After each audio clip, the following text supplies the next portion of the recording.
नमस्कार। Mother's international academy के ई platform में आप सभी का स्वागत है।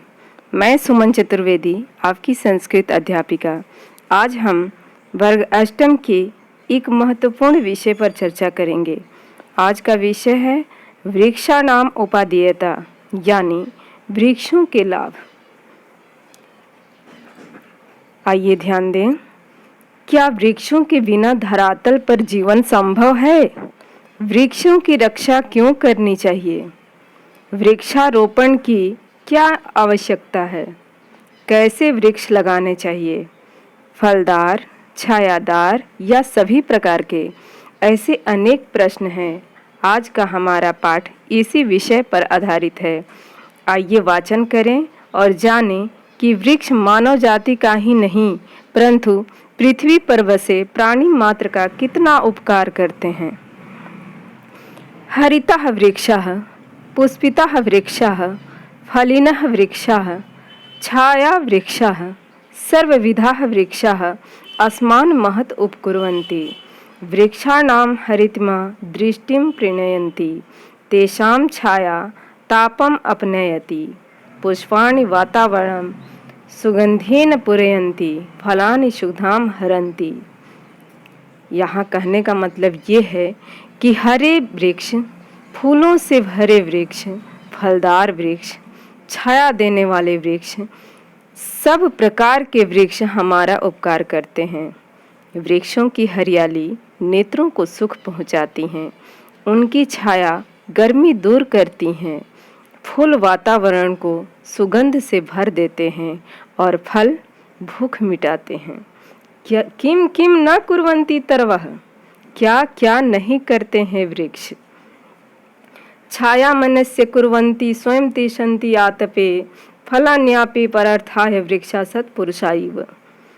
कहने का मतलब ये है कि वृक्ष औरों के लिए छाया करते हैं, किंतु स्वयं धूप में खड़े रहते हैं। उनके फल भी दूसरों के लिए होते हैं। वृक्ष सत्पुरुषों की भांति होते हैं। भाव ये है कि जिस प्रकार सज्जन स्वार्थ के लिए नहीं, जनहित के लिए जीवन अर्पण करते हैं, उसी प्रकार वृक्ष भी दूसरों का उपकार करते हैं। वे स्वयं कष्ट सहकर भी परोपकार के कार्य में लीन रहते हैं।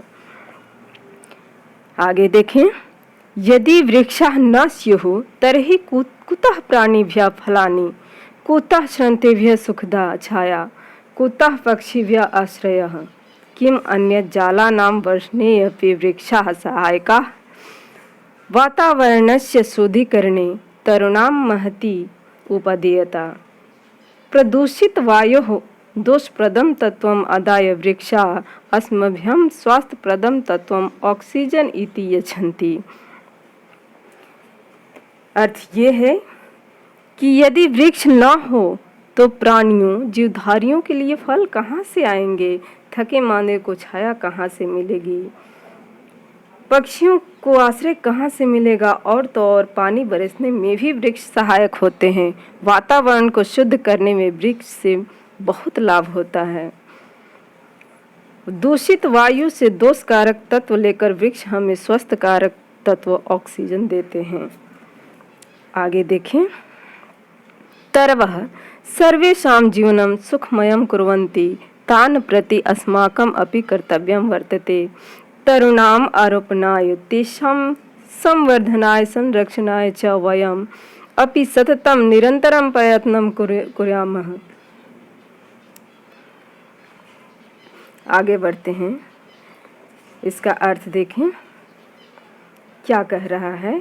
वृक्ष सब प्रकार का जीवन सुखमय बनाते हैं। उनके प्रति हमारा भी कर्तव्य है कि वृक्षों के रोपण के लिए, उनके बढ़ने और रक्षा करने के लिए हमें भी निरंतर प्रयत्नशील रहना चाहिए। पश्यामः यत् अद्वत्वे वृक्षाणां संख्या प्रतिदिनम् अल्पतरा संजायते, एता हि शोचनीया स्थितिः। सम्प्रति हरितानां वृक्षाणां महती आवश्यकता, यतो हि वायु प्रदूषणं दिनानुदिनं वर्धमानं दृश्यते। आज हम क्या देख रहे हैं? हम ये देखते हैं कि आजकल वृक्षों की संख्या प्रतिदिन कम होते जा रही है। यह सचमुच ही बड़ी शोचनीय स्थिति है। आज हरे वृक्षों की बहुत आवश्यकता है, क्योंकि वायु दिन प्रतिदिन प्रदूषित होते जा रही है। जीवितं वृक्षाश्रितं खलु वृक्षाणां जीवनेन अस्माकं जीवनं तेषां संरक्षणेन अस्माकं संरक्षणम् इति न विस्मृतव्यम्। इस बात पे भी ध्यान देना चाहिए कि हमारा जीवन है, उनकी रक्षा से हमारी रक्षा, यह बात हमें नहीं भुलानी चाहिए। लेकिन हम लोग क्या करते जा रहे हैं कि इस बात को भूलते जा रहे हैं। आगे देखें, अतः जीवनं रक्षितुं वृक्षा रक्षितव्या प्राणी मात्र हिताय वृक्षाणां रक्षा अस्माकं परमं कर्तव्यम अस्ति। ध्यान देना है कि अतः जीवन की रक्षा के लिए वृक्षों की रक्षा करनी चाहिए। प्राणी मात्र के हित के लिए वृक्षों की रक्षा करना हमारा परम कर्तव्य बनता है। तो बच्चों, हमें पूरा उम्मीद है कि आप ध्यान से सुने होंगे। पुनः इसको सुने, समझें और अगर अच्छा लगे तो लाइक करें। धन्यवाद।